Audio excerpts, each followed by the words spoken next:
Hi hello welcome back to my channel. അപ്പോൾ ഞാനിന്ന് വന്നിട്ടുള്ള ഒരു അടിപൊളി ചിക്കൻ കറീൻ്റെ റെസിപ്പി ആയിട്ടാണ് കേട്ടോ. അപ്പോൾ ചിക്കൻ കറി എല്ലാവർക്കും ഉണ്ടാക്കാൻ അറിയണ കറി തന്നെയാണ്. പക്ഷേ ഈ ഒരു കറിയിൽ ഒരു വെറൈറ്റി ഉണ്ട്. എന്താണെന്ന് വീഡിയോ ഫുള്ള് കണ്ടു നോക്കുക.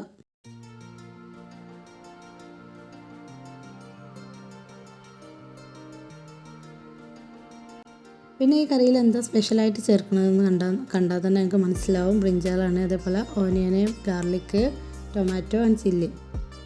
പിന്നെ കുറച്ച് ചിക്കൻ എടുത്തിട്ടുണ്ട് കേട്ടോ.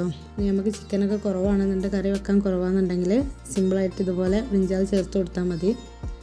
ഇത് കുക്കറിലാണ് ഞാൻ കറി വെക്കുന്നത്. അപ്പോൾ കുക്കറിൽ എണ്ണ ചൂടായതിന് ശേഷം കുറച്ച് ഉലുവട്ട് കൊടുത്തതാണ്. പിന്നെ നമുക്ക് വെളുത്തുള്ളി ഒന്ന് മൂപ്പിച്ചെടുക്കാം. വെളുത്തുള്ളി കുറച്ച് ചതച്ചിട്ടാണ് ഇട്ടെടുത്തിട്ടുള്ളത്. പിന്നെ കുറച്ച് വാടിയതിൻ്റെ ശേഷം നമുക്ക് വഴുതനങ്ങ ഇട്ട് കൊടുക്കാം. അതിൽ വയലറ്റ് വഴുതനങ്ങയായിട്ട് എടുത്തിട്ടുള്ളത്. ഏതും പറ്റും, നമുക്ക് കറിക്കൊരു ടൈറ്റൊക്കെ ഉണ്ടാവാനും നല്ലതാണ്. ഇനി ആ വഴുതനങ്ങ കുറച്ച് വാടിയതിൻ്റെ ശേഷം കുറച്ച് വലിയ ഉള്ളിയോട് ചേർത്ത് കൊടുക്കാം. പിന്നെ ആവശ്യത്തിനുള്ള ഉപ്പും കൂടി, ഉപ്പിട്ട കുറച്ച് കഴിഞ്ഞാൽ കുറച്ച് നല്ലോണം വാടി കിട്ടുമല്ലോ ഉപ്പിട്ട് ചേർത്താൽ. അപ്പോൾ അതുകൊണ്ടാണ് ഉപ്പ് നേരത്തെ തന്നെ ചേർത്ത് കൊടുക്കുന്നത്. പിന്നെ അതിലേക്ക് അരിഞ്ഞു വെച്ചിട്ടുള്ള തക്കാളി കൂടി ആഡ് ചെയ്യാം. തക്കാളിയും പച്ചമുളകൊക്കെ ഒരുമിച്ചായിട്ട് ആഡ് ചെയ്യുന്നത്. എന്നിട്ട് നന്നായിട്ടൊന്ന് ഇളക്കി കൊടുത്താൽ മതി.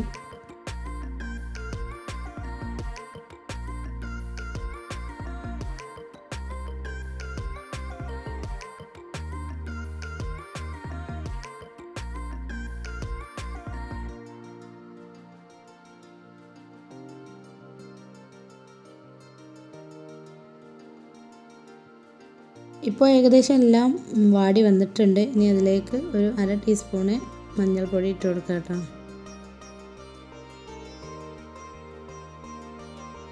ഇനി അതിലേക്ക് ഒരു 2 ടീസ്പൂണ് മല്ലിപ്പൊടിയും കൂടി ചേർത്ത് കൊടുക്കുന്നുണ്ട്. മല്ലിപ്പൊടി സാധാരണ ചിക്കൻ കറിയിൽ ഞാൻ ഇടാറില്ല, ഇത് വെക്കണ ആൾ വേറെയാണ്. പിന്നെ 2 ടീസ്പൂണ് മുളക് പൊടിയും കൂടി ചേർത്ത് കൊടുക്കുന്നുണ്ട്. മല്ലിപ്പൊടി ഇട്ട് കറി വെക്കാം കേട്ടോ. കുറച്ച് എരിവിനൊക്കെ കുറച്ച് കുറവുണ്ടാവും. മല്ലിപ്പൊടിയും മുളക് പൊടിയും കൂടി ചേർന്ന് വരുമ്പോൾ കുറച്ച് എരിവിന് കുറച്ച് കുറവുണ്ടാവും. മുളക് പൊടി മാത്രം ഇട്ടിട്ട് ചിക്കൻ കറി സാധാരണ വെക്കാറുള്ളത് മുളക് പൊടി മഞ്ഞൾപ്പൊടി മാത്രം ഇട്ടിട്ടാണ്. ഇനി അതിലേക്ക് കുറച്ച് കുരുമുളക് പൊടി കൂടി ചേർത്ത് കൊടുക്കണ്ട കേട്ടോ.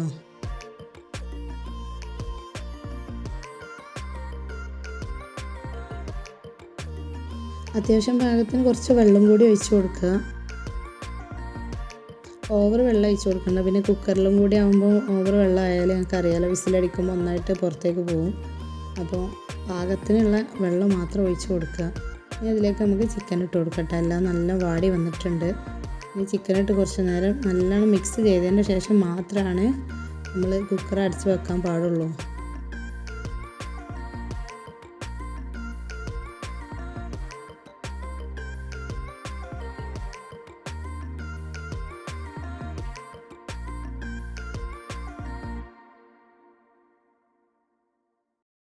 ഇപ്പോൾ നല്ലൊരു ഗ്രേവി മോഡലായിട്ടുണ്ട്.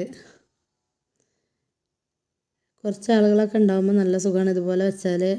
പിന്നെ നല്ല ടൈറ്റായിട്ട് കറി കൂട്ടാനും നല്ല ടേസ്റ്റുമാണ് ഇങ്ങനെ ചെയ്യുമ്പോൾ. അപ്പോൾ ടേസ്റ്റി ആയിട്ടുള്ള ചിക്കൻ കറി റെഡി ആയിട്ടുണ്ട്. അപ്പോൾ ആകെ ഒരു വിസിലൊക്കെ അടിച്ചാൽ മതി കേട്ടോ കറിക്ക്. നമ്മൾ വാട്ടുമ്പോൾ തന്നെ നല്ലോണം വെന്ത് വരുന്നുണ്ടല്ലോ.